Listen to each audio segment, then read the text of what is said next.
ஒரு கிராமத்தில் ராமு அப்படின்றவன் வசிச்சுக்கிட்டு வரான். குடும்பத்தோட வசிச்சுக்கிட்டு வராங்க. ராமுக்கு திருமணமாகி அவனுக்கு 2 குழந்தைகள் இருக்கிறாங்க. இந்த 2 குழந்தைகளுமே பார்த்திங்கன்னா ஒரு கட்டம், அதாவது இவங்க வளர்ந்து வர்ற வரைக்கும் இவனுக்கு நிறைய செலவுகள் அப்படின்றது ஆகுது. திருமணத்துக்காக இவன் கடன் அப்படின்றத வாங்கியிருக்கான். திருமணம் முடிந்து இவனுக்கு குழந்தை பிறக்கக்குள்ள அப்போ ஒரு கடன் அப்படின்றது வாங்கியிருக்கான். குழந்தைங்களை ஸ்கூலுக்கு சேர்க்கறது, குழந்தைங்களுக்கு உடம்பு சரியில்லைன்னு செலவு பண்ணுறது, இந்த மாதிரி நிறையா கடன்களை இவன் வாங்கிட்டாங்க. இப்படியே நாட்கள் போய்கிட்டே இருக்குது. இவனுக்கு பெருசாக தொழிலில் வந்துட்டு லாபம் அப்படின்றது கிடைக்கல. வேலை தான் செஞ்சிட்ருக்கிறான். அந்த வேலையில் பெருசாக இவனுக்கு பணம் அப்படின்றது எதுவுமே வரல.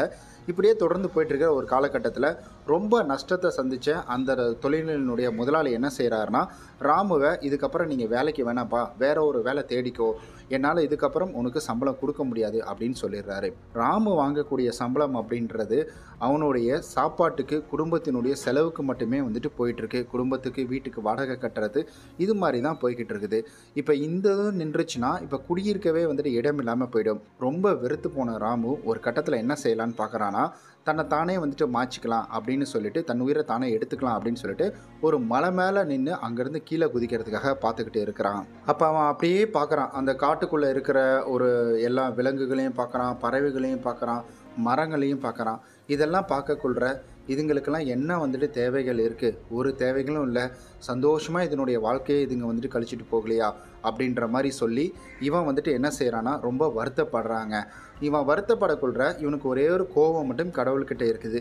ஏன் கடவுளை என்னை மட்டும் இப்படி படைச்சிட்ட, என்னை மட்டும் மனிதனாக படைச்சிட்ட, நீ வந்துட்டு கடவுளே கிடையாது அப்படின்னு சொல்லிட்டு கடவுளை ஃபுல்லாக திட்ட ஆரம்பிக்கிறாங்க. கடவுள் எனக்கு வேறு ஏதாவது உருவத்தை கொடுத்துருக்கலாம், இல்லை வேறு ஏதாவது வந்துட்டு பிறவியாக நான் பிறந்திருக்கலாம், நான் ஒரு நாயாக பிறந்திருக்கலாம், ஒரு பறவையாக பிறந்திருக்கலாம், இல்லை ஒரு மரமாக கூட பிறந்திருக்கலாம். என்னை போய் மனிதனாக பிறக்க வச்சு இப்போ இவ்வளவு கடன் இருக்குது, இவ்வளவு பிரச்சனைகள் இருக்குது, என்ன நான் செய்யறதுனே தெரியல. இதுக்கப்புறம் என்னுடைய வாழ்க்கையை முடிச்சுக்கிறேன். மறுபடியுமாவது அடுத்த ஜென்மத்தில் என்ன ஒரு மரமாகவோ, இல்லை ஒரு நாயாகவோ, இல்லை ஒரு பறவையாகவோ பிறக்க வை அப்படின்னு சொல்லிட்டு இவன் குதிக்கிறதுக்காக அங்கேருந்து எகிர பார்க்குறாங்க. அப்படி எகிர பார்க்கக்குள்ள அங்கே ஒரு அசுரறி கேட்குது. அதாவது ஒரு வாய்ஸ் மட்டும் கேட்குது வானத்தில் இருந்து. அதில் ராமுவோட பேரை சொல்லி, உனக்கு என்ன பிரச்சனை, எதுக்காக நீ சாக போகிற அப்படின்னு வந்துட்டு கேட்குறாங்க. அப்போ அந்த ராமு, உங்களுக்கு தெரியாதா, நீங்கள் எங்கேயோ இருந்து பேசுகிறீங்க, ஆனால் உங்களுக்கு தெரியாதா, நீங்கள் எனக்கு தெரிஞ்சு நீங்கள் கடவுள் மாதிரி தான் தெரியுது, உங்களுக்கு தெரியாதா, உங்களால் தான் நான் சாவ போகிறேன், என்ன நீங்கள் இந்த மனித ஜென்மத்தில் படைச்சிட்டிங்க, இதனால் எனக்கு வாழவே பிடிக்கல, மனிதனாக இருக்கிறதே வேஸ்ட்டு, மனிதனாக இருந்தாலே நமக்கு நிறைய பிரச்சனைகள் இருந்துக்கிட்டு இருக்குது அப்படின்றத வந்துட்டு ராமு அந்த அசுரர்கிட்ட பேசுகிறான். இதை கேட்ட அந்த அசுரர் என்ன சொல்கிறாங்கன்னா, சரி நான் உனக்கு வந்துட்டு ஒரு வரம் கொடுக்குறேன், நீ பிடிச்ச ஒரு பிறவியாக நீ எடுத்துக்கலாம், நீ சாகணும் அப்படின்ற அவசியம் கிடையாது. உனக்கு என்ன பிறவி, நீ மரமாக பிறக்கணுமா, இல்லை நாயாக பிறக்கணுமா, இல்லை வந்துட்டு நீ என்னவா வந்துட்டு பிறக்கணும் அப்படின்றத வந்துட்டு அந்த அசுரரி கேட்குறாரு. அதாவது கடவுள் கேட்குறாரு ராமு கிட்ட.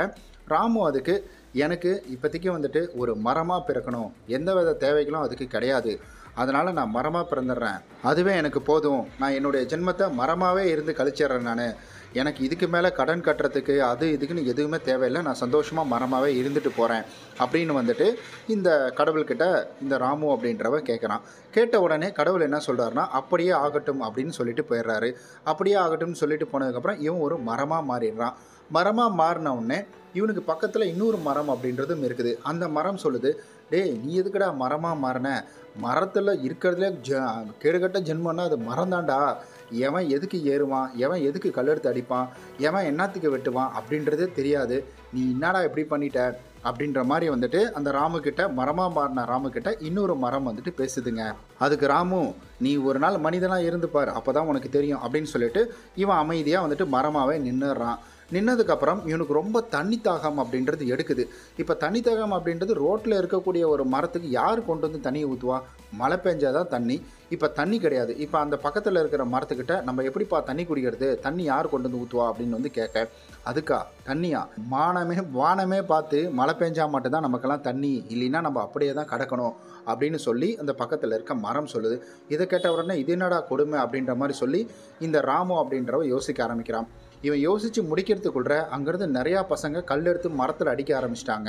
ஏன்னா ராமு மாறினது ஒரு மாமரமாக மாறியிருக்கான். அங்கே இருக்கிறவங்க கல் எடுத்து அடிக்க ஆரம்பிச்சிட்டாங்க. இப்போ இவனுக்கு வலி தாங்கலை, ரொம்ப கஷ்டமாக இருக்குது. இவன் மரத்தில் இருக்கிற ஒவ்வொரு பழமாக கீழே விழுந்துக்கிட்டே இருக்குது. அதுவும் கல்லால் அடித்து கீழே விழுது. இவனுக்கு காயம் அப்படின்றது ஏற்படுது. இதை சமாளித்து இந்தாண்ட திரும்பி பார்க்கக்குள்ள இந்த மரம்லாம் வெட்டுறாங்க பார்த்தீங்களா, காஞ்ச மரத்தெல்லாம் வெட்டுறாங்களே, அவங்க என்ன பண்ணுறாங்கன்னா மரத்தில் இருக்கிற கிளைகள் ஒன்று ஒன்றா வந்துட்டு நறுக்க ஆரம்பிக்கிறாங்க. இப்போ இதை பார்த்தா இவனுக்கு ஒன்றுமே புரியல. என்னடா நம்ம ஒரு மரமாக மாறினா சந்தோஷமாக இருக்கலாம், நிம்மதியாக இருக்கலான்னு வந்தால் இப்போ மரத்துக்கும் இந்த பிரச்சனையா? தயவு செஞ்சு நான் வந்துட்டு வேற ஒரு பிறவி எடுக்க ஆசைப்பட்றேன், அப்போ நம்ம வந்துட்டு பறவையாக மாறிடணும் அப்படின்ற மாதிரி வந்துட்டு யோசிக்க ஆரம்பிக்கிறான். அப்போ மறுபடியும் அந்த கடவுள்கிட்ட கேட்குறான். அந்த கடவுள் வராரு, இவங்கிட்ட அப்படியே ஆகட்டும் அப்படின்னு சொல்கிறாரு. பறவையாக மாறிடுறான் ராமு. பறவையாக மாறின உடனே இவனுக்கு ஒரே ஜாலி, சந்தோஷம். ஏய், நான் பறவையாக மாறிட்டேன் அப்படின்னு சொல்லிட்டு நான் இஷ்டப்பட்ட இடத்துக்கு போவேன், இஷ்டப்பட்ட இடத்துக்கு வருவேன் அப்படின்ற மாதிரி வந்துட்டு சந்தோஷமாக இவன் பாட்டுக்கு பறக்கிறான். இவனுக்கு பிடிச்சதை வந்துட்டு மரத்துலேருந்து பறித்து சாப்பிட்றான். இவனுக்கு பசிக்கிற டைம் எல்லாம் வந்துட்டு இவன் மரத்தில் போயிட்டு இருக்கிற பழங்களெல்லாம் பறித்து சாப்பிட்டுக்கிட்டு தாகம் எடுக்கிற நேரத்தெல்லாம் வந்துட்டு ஏதாவது ஒரு தொட்டியில் தண்ணி குடிச்சுக்கிட்டும் இது போல் வந்துட்டு இவன் சுற்றிக்கிட்டே இருக்கிறான். இப்படியே ஜாலியாக சந்தோஷமாக இவன் சுற்றிக்கிட்டு இருக்கிறான். திடீர்னு ஒரு நேரம் வானம் பார்த்திங்கன்னா நல்ல இடி இடிக்க ஆரம்பிக்குது, மழை பெய்ய ஆரம்பிக்குதுங்க. இவனுக்கு எங்கே போகிறதுன்னு தெரியல. இவனுக்கு தான் வீடு அப்படின்றது கிடையாதுல்ல. ஒரு மரப்பந்தில் போய் உக்காடுறான். மரப்பொந்தில் போய் உட்காரக்குள்ள அங்கே ஒரு குருவி அப்படின்றது அங்கே இருக்குது. அந்த குருவி என்ன சொல்லுதுன்னா, நீ ஏன்பா இந்த இடத்துக்கு வந்த அப்படின்னு சொல்ல, இவனுக்கு நடந்த பிரச்சனை, ராமு இவனுக்கு நடந்த பிரச்சனை எல்லாத்தையுமே வந்துட்டு பறவையாக மாதிரி இவன் சொல்கிறான். அப்போ இதை கேட்ட, அடப்பாவி போயுமா இந்த குருவி ஜென்மம் எடுத்த பறவை ஜென்மம் எடுத்த இதில் என்னென்ன கொடுமை இருக்குன்னு உனக்கு தெரியுமா அப்படின்னு சொல்லிட்டு அந்த பறவைகள் சொல்லுது. ஏன் எதுக்குன்னே தெரியாமல் நம்மளுடைய பெரிய பறவைகள்லாம் நம்மளே கொத்த வரும், நம்மளே கொத்தி சாப்பிட வரும். அதே போல் நம்ம நிம்மதியாக தூங்கணும் அப்படின்னு நினச்சோம்னா அந்த பொந்து, அதாவது நம்ம கூடு கட்டி வச்சுருப்போம், அந்த கூட்டுக்குள்ளே வந்துட்டு பாம்பு வரும், இல்லை வேற ஒரு வந்துட்டு குருவிகள் வந்துட்டு அந்த கூட்டை உடச்சி விட்டு போயிடும். அது மட்டும் இல்லாமல் நம்ம நிம்மதியாக ஒரு இடத்துல தூங்கவே முடியாது. நமக்குன்னு ஒரு இடம் கிடையாது. அங்கே எவன் பெரிய ஆளாக வரானோ அவன் நம்மளை துரத்தி விட்டுருவான். அதற்கடுத்து இந்த வேடன்களோட தொல்லை அப்படின்னு வந்துட்டு பேசிக்கிட்டே இருக்கக்கூடே பார்த்திங்கன்னா டப்புன்னு வந்து ஒரு சத்தம் கேட்குது. என்னன்னு பார்த்தா இவன் அந்த ராமுக்கு குருவியாக மாறின ராமு பேசிகிட்டு இருக்கிற ஆப்போசிட்டில் இருக்கிற குருவியை ஒரு வேடன் வந்துட்டு சுட்டுறான். சுட்ட உடனே இதை பார்த்த ராமுக்கு ஒன்றுமே புரியல. என்னடா அது, இதுலேயும் வந்துட்டு பிரச்சனையா அப்படின்னு சொல்லிட்டு மறுபடியும் கடவுளை கூப்பிட்றான். மறுபடியும் கடவுளை கூப்பிட்டு நடந்த விஷயங்களை சொல்கிறான். கடவுள் மறுபடியும் உனக்கு வேறு என்னதான் வேணும் அப்படின்னு வந்துட்டு கேட்குறாரு. நான் வந்துட்டு ஒரு நாயாக மாறணும்னு ஆசைப்பட்றேன், ஏன்னா நாய்க்கு தான் எல்லாருமே கூப்பிட்டு சாப்பாடு வைப்பாங்க அப்படின்னு சொல்லிட்டு நாயாக மாறணும்னு ஆசைப்பட்றான். நாயாக மாறினோடனே இவனுக்கு ஒரே சந்தோஷம். கடவுளும் என்ன சொல்கிறாருன்னா அப்படியே ஆகட்டும் அப்படின்னு சொல்லிட்டு போயிடுறாரு. இவனுக்கு ஒரே சந்தோஷம். இவன் நாயாக மாதிரி சுற்றுறான், அங்கே இங்கே சுற்றுறான், ஜாலியாக இருக்குது. இவனுக்கு எல்லாருமே கூப்பிட்டு சோறு போடுறாங்க, இவனுக்கு எல்லாருமே கொஞ்சறாங்க, இவங்ககிட்ட ஜாலியாக வந்துட்டு பழகுறாங்க. ஆனால் இப்படி வந்துட்டு நாட்கள் கொஞ்ச நாள் வந்துட்டு போயிட்டே இருக்குது. திடீர்னு ஒரு நாள் நிறையா பேர் வந்துட்டு இந்த நாய்களெல்லாம் விரட்டிக்கிட்டு வராங்க. இந்த நாய் பிடிக்கிறவங்க வந்துட்டாங்க. இதில் வந்துட்டு இவன் வேகமாக ஓடுறான், தடுக்கி கீழே விழுந்துடுறான். கீழே விழுந்தவுடனே பார்த்திங்கன்னா இந்த நாயாக மாறின ராமுக்கு காயமாயிடுதுங்க. காலில் காயமானவுடனே அந்த காயம் அப்படின்றது பார்த்திங்கன்னா ரொம்ப பெருசாக இருக்குது. அப்படின்னு தான் இவனால் நடக்கவே முடியல. நொண்டி வந்துட்டு நடக்கிறான். இவனுக்கு காயத்துக்கு மருந்து இவனாலையும் போட்டுக்க முடியல. புண்ணு வந்துட்டு ரொம்ப வந்துட்டு இதுவாக ஆரம்பிச்சிடுச்சு, பெருசாக ஆக ஆரம்பிச்சிருச்சு. இவனுக்கு ஒன்றுமே புரியல, என்ன பண்ணுறது, இப்படி நமக்கு காயமாயிடுச்சு அப்படின்னு சொல்லிட்டு இவன் ரொம்ப கஷ்டப்பட்டுட்டு இருக்கக்குள்ள இப்போ வந்துட்டு இவனுடைய உடல்நிலை அப்படின்றதெல்லாம் பெருசாக இதுவே இல்லாமல் புள்ளியாக, அதாவது நிறையா வந்துட்டு அழுக்கெல்லாம் வர ஆரம்பித்தோடனே அந்த தெருவில் இருக்கிற பசங்க எல்லாருமே இவனையே கல் விட்டு அடிக்க ஆரம்பிக்கிறாங்க. இப்போ காயம் அப்படின்றது இவனுக்கு இன்னும் பெருசாகுது. அப்போ அந்த இடத்துல இவன் ஓடி போய் ஒரு பொந்துக்குள்ளே வந்துட்டு ஒளிகிறான். அந்த பொந்துக்குள்ளே இருக்கிற ஒரு நாய் வந்துட்டு இவனை பார்த்து கேட்குது, யாருப்பா நீ அப்படின்னு கேட்கக்குள்ள ராமு நடந்த விஷயங்கள் எல்லாத்தையுமே சொல்கிறான். அட பாவி, ஏன்டா இந்த பிறவி எடுத்த, நாய்னா கல்லடிப்பட்டே நம்மளாம் சாவணுமேடா அப்படின்னு சொல்லிட்டு அந்த நாய் இருக்கிற பிரச்சனையை சொன்ன உடனே இவனுக்கு ஒன்றுமே புரியல, என்னடா பண்ணுறது அப்படின்னு சொல்லிட்டு கடவுள்கிட்டயே கேட்குறான். அதுக்கு அந்த கடவுள் என்ன சொல்கிறாருன்னா, ஒவ்வொரு மனித உயிருக்குமே நிறையா மகத்துவம் அப்படின்றது இருக்குது. உயிரினங்கள்லேயே மிக சிறந்த உயிரினம் எது அப்படின்னு கேட்டிங்கன்னா மனிதர்கள் தான். அவங்களுக்கு தேவையான விஷயங்களை அவங்களே செஞ்சுக்கலாம், அவங்களுக்கான உணவை அவங்களே உருவாக்கிக்கலாம், அவங்களுக்கான எந்த தேவையாக இருந்தாலும் அதை அவங்களே வந்துட்டு சரி பண்ணிக்கலாம். அந்த அளவுக்கு வந்துட்டு ஒரு உன்னதமான ஒரு உயிரினம் அப்படின்னா அது மனித உயிரினம் தான். ஆனால் நீ இந்த மனித உயிரினத்திலேருந்து நீ வேறு உயிரினம் போகணும் அப்படின்னு ஆசைப்பட்ட, அதற்காக தான் நான் உனக்கு கொடுத்தேன்.